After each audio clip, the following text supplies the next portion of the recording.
रहा हूँ तो मालूम, मेरी पहली बात सुन लो, मेरी बात पहले समझ लो। मेरी सुनो जरा, मेरी और इम्तियाज भाई की दोस्ताना सबसे ज्यादा है कांग्रेस के अंदर। मैं अलग बोल रहा हूँ तो मेरी बात तो पूरी सुनो। आपके खिलाफ में यहाँ पर टिकट नहीं दिया गया क्योंकि यहाँ के हमारे उलमाओं में जिम्मेदारों में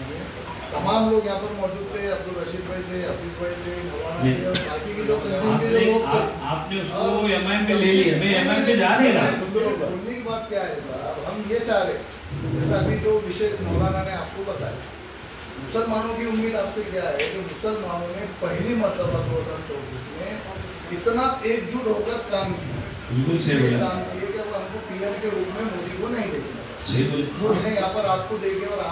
आपको देखकर और हमारे जिम्मेदारों की बात को सुनकर हम भी पीछे हटे। चाहती तो एमआईएम भी और दूसरी कांग्रेस पार्टी से मुसलमान कैंडिडेट खड़े रह सकता था, लेकिन हमने नहीं किए, नहीं किए कि भाई हमको आपको चुनकर लाकर देंगे। अब हमको तकलीफ सिर्फ इस बात की होती है कि भाई अगर जब भी आप सिर्फ मुस्लिम समाज के लोग प्रतिनिधि, हमारा ये भी बोलना नहीं, आपको हर समाज के व्यक्ति ने जो सेकुलर सोच रखता है उसने आपको चुनकर लाकर, तो हम सिर्फ इतना ही चाहते हैं कि जो मुसलमानों का तनकीद कर रहे हैं, निशाना बना रहे हैं, तो हम आपसे यही उम्मीद है कि आप उनके खिलाफ में सख्त बोल आपकी भी जबान से निकलना चाहिए। तो इसलिए अभी का जो नौजवान जो डिस्टर्ब है, मैंने जो आपको बात किया रामगिरी बाबा के और नीतीश रानी के बारे में, मैं सब बात ही किया और उसके बारे में ये सोचो भी मत, कल्याण काले आपके साथ में था, है और आगे भी रहेगा, ये बात तो बोल दिया आपके साथ में। और आपने जो बोला ना एमआईएम वाले लोग, भाई एमआईएम के खिलाफ वाली बात करी भी, आप अलग समझ रहे बात को। एमआईएम के नुमाइंदों को खड़ा किया जाए ऐसी कोशिश भी सामने वाले की तरफ से हुई, तो हमने उसको कामयाब होने नहीं दी। वो बता रहा हूँ मैं, वो मुझे पता है ना, जब मैं लोकसभा का आपके चुन के दिया तो उधर का क्या चाह रहा था तो पता था ना। आपसे कहना है कि आपने जो बात यहाँ करी उसके बाद रज़ा एकेडमी के सम्माननीय अध्यक्ष जमील मौलाना साहब की अध्यक्षता के अंदर तमाम उलमाओं की और शहर के जिम्मेदारानों की एक बैठक का आयोजन किया गया था, जिसमें जालना के खासदार कल्याण राव काले साहब, इनको भी बुलाया गया था। विषय वक्फ अमेंडमेंट बिल यह था। दूसरा,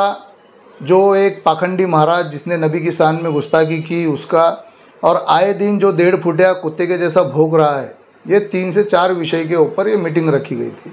लेकिन ये मीटिंग जब चालू हुई, सारे तमाम मुद्दे उनके सामने रखे गए। हमें ये अपेक्षित था कि भाई इस मुद्दों के ऊपर आप कुछ तो भी जवाब देंगे, क्योंकि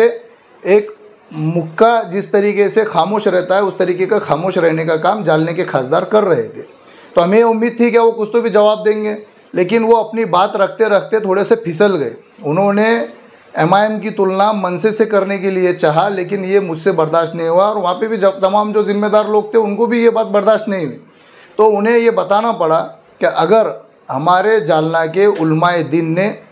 जिम्मेदारानों ने और तमाम पॉलिटिकल लोगों ने अगर नहीं कहा होता कि भाई एमआईएम यहाँ से अपना उम्मीदवार ना दे, या हमारे प्रदेश अध्यक्ष खासदार इम्तियाज जलील साहब ने ये भूमिका नहीं ली होती, अगर यहाँ से एमआईएम का उम्मीदवार होता या फिर कोई भी एक मुस्लिम समाज का कैंडिडेट अगर खड़ा होता, तो कल्याण काले ज़िंदगी में कभी भी जो है तो खासदार नहीं बन सकते थे। तो जालना के तमाम गयूर अवाम ने, मुसलमानों ने एक जहती के साथ एकजुट होकर उनको जिताने का काम किया। और आज अगर हमारे मसले अगर वो नहीं सुनेंगे, हमारी बात अगर वो नहीं करेंगे, और जिन सवालों का जवाब उनको देना था उन सवालों का जवाब वो नहीं दिए, और दूसरी बात जो है तो उन्हें लेकर चले गए, इसलिए जो है तो मुझे उनको रोकना पड़ा, टोकना पड़ा। और अब आज से हम ये उम्मीद उनसे करते हैं कि भाई आप सियासत कीजिए, लेकिन आपको जिस समाज ने एकजुट होकर जिताया है उस समाज के लिए आवाज़ उठाने का आप करेंगे, वरना एमआईएम आपको जालना शहर में या ज़िले में कहीं पर भी घूमने नहीं देगी।